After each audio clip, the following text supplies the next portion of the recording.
Erin Jurig, Rago, salamat po Kaya medyo nakakakaba. Panoorin natin to pasok. Pwede naman daw walang confidential funds ang Office of the Vice President. Pero kung meron, mapapadali raw nito ang trabaho. Bukod dyan, sinita rin ang OVP sa pagkakaroon ng sandamakmak na security personnel. Nasa frontline ng balitang yan, si Mayan Los Baños.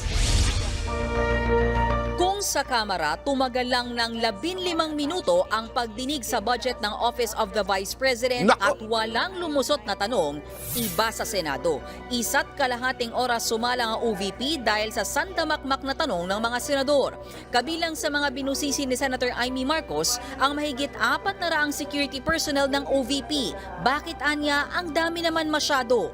Is there an explanation for such a large number as has been criticized? As to the number of VP-SPG personnel, the determination on the number and deployment of VP-SPG personnel is largely dependent on the assessment of the AFP and the PNP. So ayan, una-una yun ang pinag-usapan, yung kanyang napakaraming security kasi parang nirereklamo ng ibang mga tao from 70 plus nung panahon ni Robredo, naging 400. Tapos, nadagdagan pa ngayon. Okay, naging 440, something like that.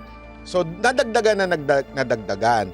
Is, ang sinasabi naman na itong ewan ko kung tagapagsalita ito, isang opisyal, ayan, Assistant Chief of Staff ba ito? Ayan, ewan ko wait, tingnan natin. Assessment of the AFP and the... Basta ang sagot ho nito, depende ho yan kasi sa threat assessment po ng AFP at PNP. Alam nyo, ang ginagawa ho kasi dyan, nagsasubmit ho yung opisina. So from office ni Vice President Sara Duterte, nagsasubmit siya kung bakit. They have to justify it. Kailangan dokumentado yan. Hindi ho yan yung pengi akong bodyguard. Hindi ho ganun yan So kailangan dokumentado yan. What's the basis? So magsasubmit. Pag submit po, ikaw naman ay ite-threat assessment ng AFP at saka ng PNP. Kasi siguro, yung 400 plus, maaaring galing sa parehong departamento. Ibig sabihin, maybe some from PNP, some from AFP. Ako, ang tingin ko naman dito, maybe it's necessary. Sa akin lang ito, for personal opinion ko. Kasi nung panahon naman ni Robredo, friendship naman sila ng mga makakaliwa.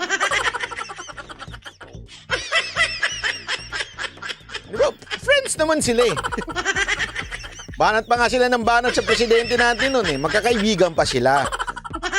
Ngayon naman, kita nyo naman ng bibig ng ating Vice President na talagang binabanata ng mga NPA, galit ho talaga sa mga rebelde. Naturalmente, malamang maaari ho siyang targetin, di ba? Ito, hindi naman po tandaan ninyo ang kalaban po ng ating Vice President, hindi ho mga kriminal. Ito ho yung mga terorista ho. Ibig sabihin po, ito ho'y mga organized crime. So sa tingin ko, sapat lang naman po yun. At una-una sa lahat, tingnan nun natin sa tamang perspective, hindi naman sila sabay-sabay. Ano sabay-sabay 400? Di wala tayo nakita. Wari dumalaw siya di ba? Puro na lang sila. Puro sundalo. Hindi naman sabay-sabay ho yan. Ibig sabihin, maaaring yung kalahati niyan,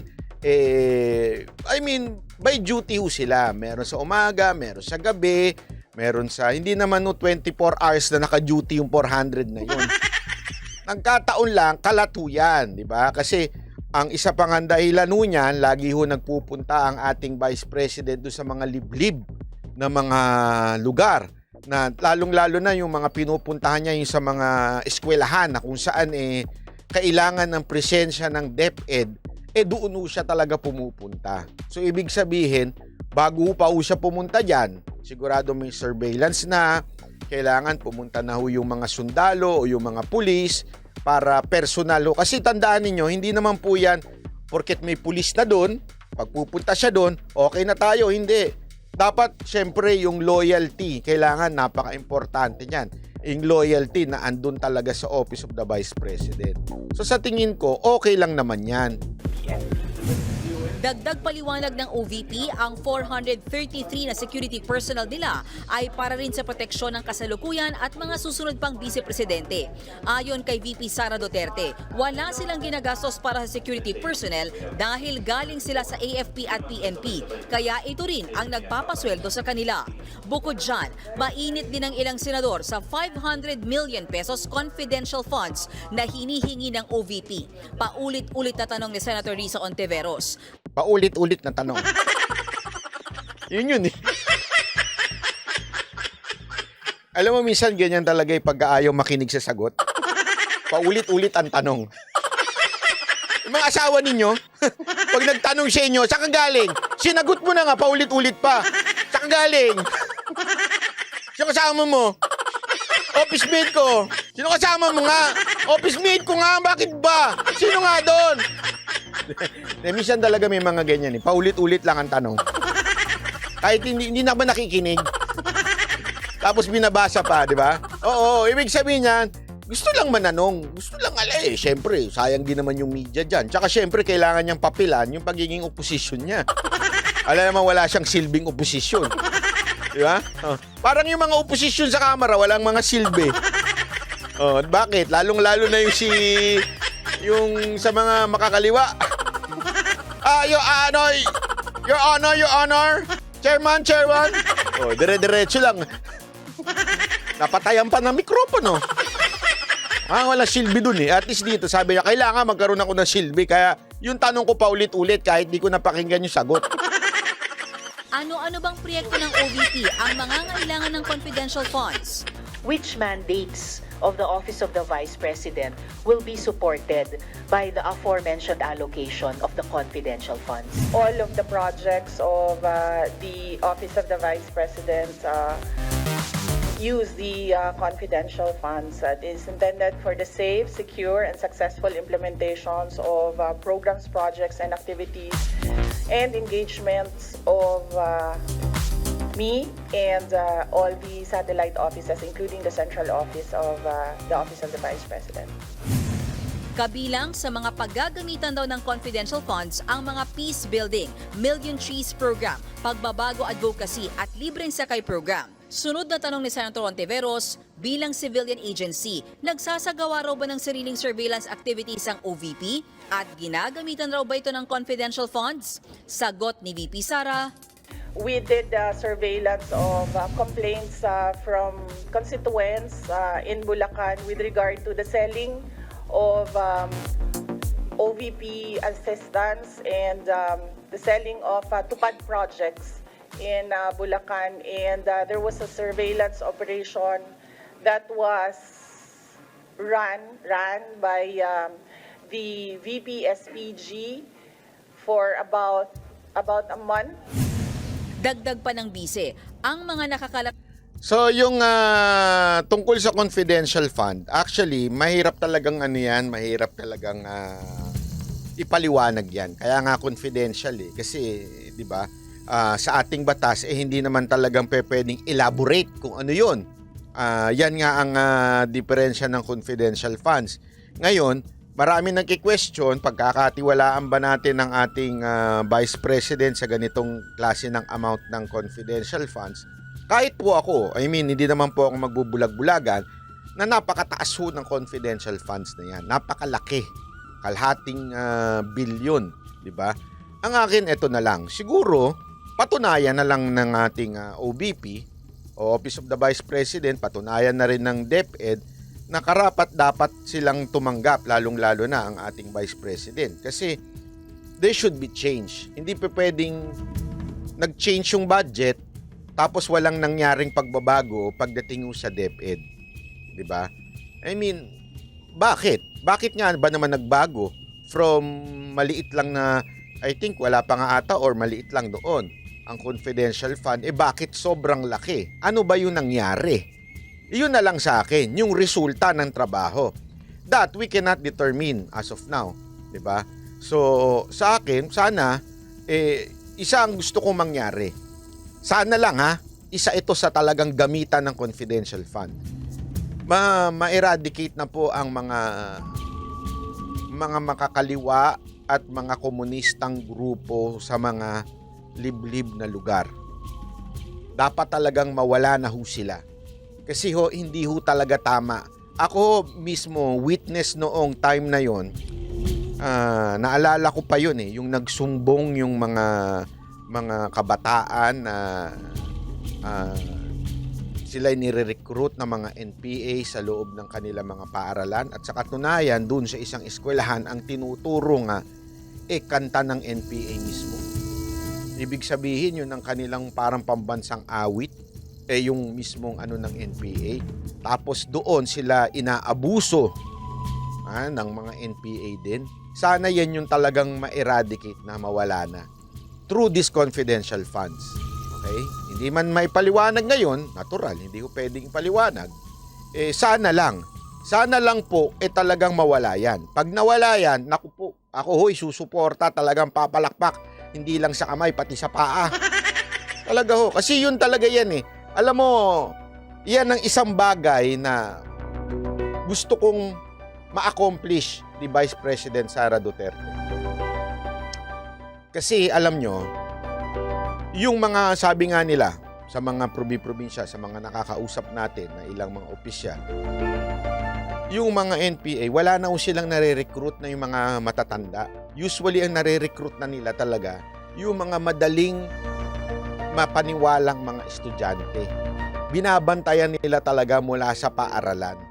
As in, from elementary hanggang pagtanda, doon na nila binabantayan. Doon talaga sila nagre-recruit. Ibig sabihin, sa mismong sakop ng DepEd, yung kanilang kinukuhanan ng mga rebelde mismo doon. So ibig sabihin, may problema tayo.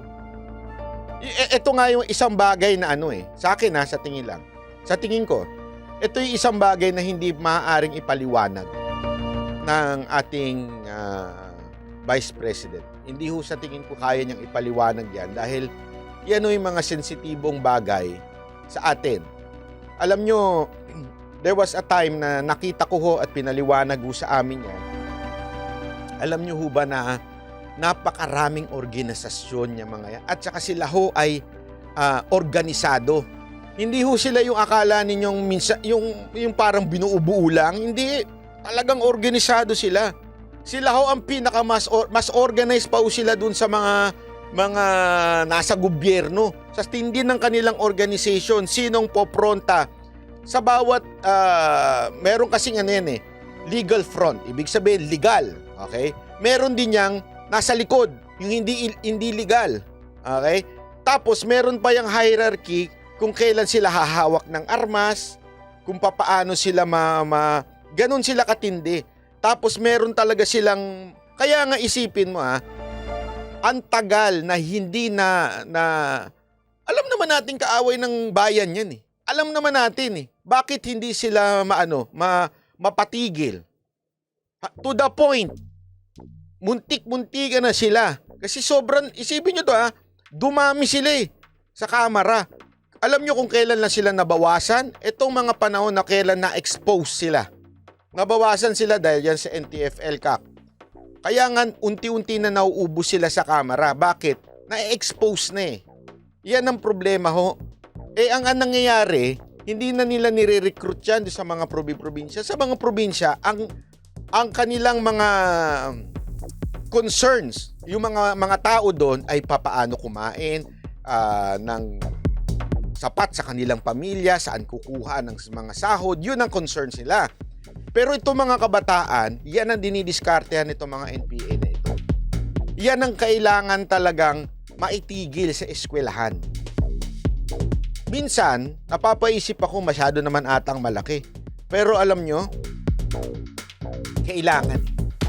Alam nyo, naalala ko yan nung panahon na kinausap namin, actually hindi ako, si Mocha lang. In-interview ni Mocha si Palparan, yung nakakulong, di ba? Si General Palparan noon. Kinausap niya. May mga kinikwento si General Palparan noon kay Mocha kung paano masugpo, paano ba yung ginawa niya. It takes money. Kasi nga ho, remember, etong mga NPA, ang ginagamit nilang weapon to influence the people nung nandun sa probinsya, sasabihin nila, walang tinutulong ang gobyerno sa inyo. Kaya kami magbibigay ng pagkain, binibigyan nila lahat, ganun. Yung community, niloloko nila, tas ito. Ang ginawa, isa sa mga ginawa lang ni General Palpara, naalala ko, sabi niya kay Mocha nun, involve the entire community. As in, hindi lang lusob ang sundalo. Kasi mangyayari nun, patayan lang yan ang patayan, tas mabubuhay uli. Patayan ng patayan. Hindi, kailangan mong buhayin yung community. Kailangan mo talagang sila mismo ang magre-reject na doon sa mga NPA. Kailangan mo silang, kasi tandaan mo, they have valid reasons bakit sila nagre-rebelde. Okay, bakit hindi pala nagre-rebelde? Kung bakit sila sumasali sa rebelde. Yung mga rebelde, ginagamit naman yun. Oh, yung gobyerno, hindi kayo pinapakain, magmagnanakaw. Yung mga nyo, ganyan. Oh, 'di ba? Syempre ikaw naman. Oo nga, tama nga naman. Hawak tayo armas. Makikipagpatayan sila. 'Di ba? Totoo naman eh. Kaya ang ginagawa nila noon, ini-involve nila entire community. Pinauunlad nila yung community. Pag umunlad yung community, magkaano sila ngayon? Sandali, umunlad kami nung hinawakan kami ng mga sundalo Umunlad kami nung ngayon, i-reject na nila yung mga NPA. Diba? Ganon ang style na ginawa ni Palpara noon. Ngayon, anong kinaugnayan etong DepEd? Diba? Dapat AFP yan. Okay? Kasi remember, isa yan sa mga bukang bibig na mga rebelde. Diba? Ito yung mga kasinungalingan nila eh. Yung gobyerno, walang pakialam sa mga pag-aaral ng mga anak nyo. Hindi kayo binibigyan ng sapat na pag-aaral. Kaya dito na lang kayo sa binuo naming eskwelahan na hindi naman accredited. Sali naman. Totoo, ganyan. Yung mga hindi accredited na mga eskwelahan, doon sila sumasali. Bakit? Kasi feeling nila, alam mo yun, dito sila nakakakuha. Kasi remember, yung kakulangan, yun ang ginagamit ng mga NPA, yung kakulangan. Okay? Pag kulang sa edukasyon, gagamitin nila yan. Wala kayong eskwelahan. Kita nyo na to. Ganito. Ngayon, kung merong confidential fund ang ating DepEd, mas mabilis. Kasi hindi naman, alam nyo, sa totoo lang, maraming problema sa sistema ng ating gobyerno. Marami talaga. Minsan, wala sa priority. Okay? Sabihin, instead na ilagay sana lahat sa eskwelahan, may Maharlika Fund pa, di ba? Kaya nga, at least etong confidential funds na ito, maaari itong gamitin ng ating Vice President para mas mapabilis niya at mabigyan niya ng sapat na edukasyon yung mga naandun sa probinsya. But hindi niya pwedeng sabihin yun kasi kaya ganito. Kasi kung mag-aantay pa tayo sa budget, blah blah blah, hindi niya pwedeng sabihin yun. Okay? But, again, ito still, questionable yan. Ibig sabihin, sa akin, ito lang ang akin mangyayari ba yan? Diba ho? Kasi more than anything else, yung pera, tiwala, lahat na andyan na. Okay yan. Pero ang akin kasi, mangyayari ba yan? Yun lang ang akin. Sana talaga mangyari. Now, maybe first, second, third year ng ating Vice President, mapagkatiwalaan natin dyan sa confidential funds. Pag walang pagbabago at wala silang naipakita na resulta ng kanilang serbisyo, abay sa susunod, wag na natin nung bigyan. Ganun lang kasimple. Sa akin kasi result-based More than anything else, it's the result.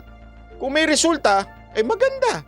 Kung wala, abay wag na ho natin bigyan sa susunod. Pero wag naman ho natin kaagad suplakin. Kasi ako, sa tingin ko talaga, mapapagkatiwalaan. Sa akin lang naman po ito.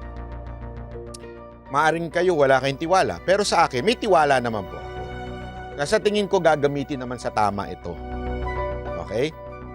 Magbabago lang ang aking pananaw, pambihira kung 3 buwan at 3 taon na, wala pang nangyayaring pagdating sa edukasyon. Yun ang aking problema.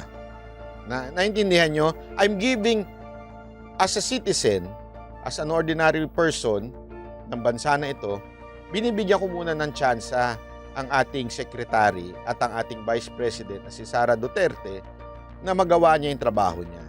Kasi mahirap din naman na gusto natin magawa yung trabaho pero di naman natin binibigyan ng tiwala pagdating sa budget. Diba? Yun lang naman yun. Kaya huwag ka na lang magsalita. Galit. May magalit. Oh. Sabi naman ni Cinemotion Digital Films, makikita natin sa resulta if mangyayari nga yan. Ako, eto nga sabi ko nga sa inyo di ba? 2028. Since Tulfo and Duterte, yan, medyo nagbabanggaan na. Ako, hindi porket si Vice President Sara Duterte ay Duterte, doon ako kagad sa kanya. Hindi. Titingnan ko at titimbangin ko kung yung ipinagkatiwala nating confidential funds na kalahating bilyon ay nagamit ng tama, then we can trust her to be the next president. Pero kung hindi niya nagamit ng tama yung confidential funds, bakit natin siya iaakyat bilang presidente? Ganun lang kasimple. But at the same time, binigyan natin siya ng tsansa.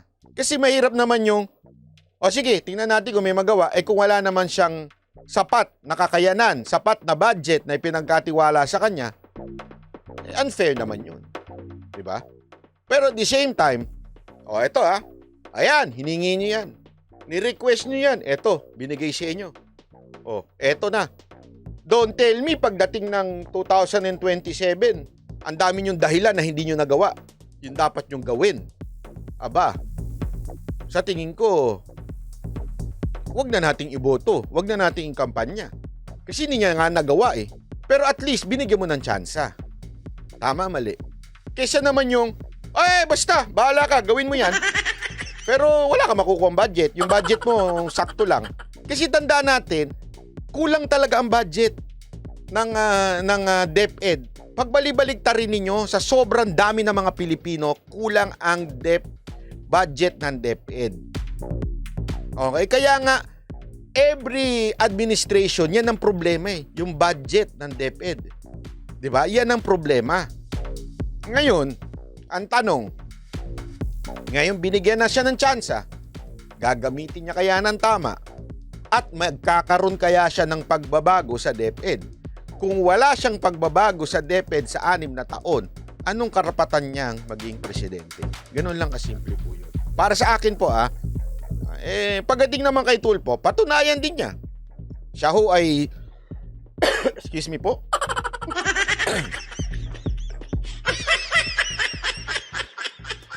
Sa akin naman po, ayan si Senator Raffy Tulfo, di ba? Binigyan siya ng task. Ano ho ba ibig sabihin ng isang senador? Aside from gumawa ng batas, representative po sila ng taong bayan. So, tingnan natin, is he representing the people? Okay? Yung bang hinaing ng taong bayan ay na-represent niya sa Senado? At nagawa niya ng kaukulang investigasyon at nagawa niya ng kaukulang batas na makakatulong sa mga ordinaryong Pilipino. Yun ang akin. Tuloy natin. Ilang impormasyon ay ibinabahagi rin nila sa AFP at PNP. Giit niya, kayang tumayo ng OVP ng walang confidential funds at hindi nila ito pinagpipilitan. We can live without confidential funds. But of course, our work will be much easier if we have the flexibility of confidential funds. Susunod daw sila sa kung ano mang mapagdesisyonan ng Kongreso. Bago natapos ang pagdinig, may mga senador na nagpahayag ng suporta para sa budget ng OVP. Pinuri rin nila ang trabaho ni VP Sara. But I'm also here to stare at the Vice President because she's so beautiful. Sa huli, lumusot din sa committee level ang nasa 2.385 billion pesos na hinihinging budget ng OVP, kasama ang kinikwestyong confidential funds. Nagbabalita mula sa Frontline, Mean Los Baños, News 5. Pinuna ni Senator Raffy Tulfo ang DepEd. Eto na. Eto na yung medyo nagbanggaan ng konti si Senator Rapi Tulfo at si Vice President Duterte. Tingnan nga natin.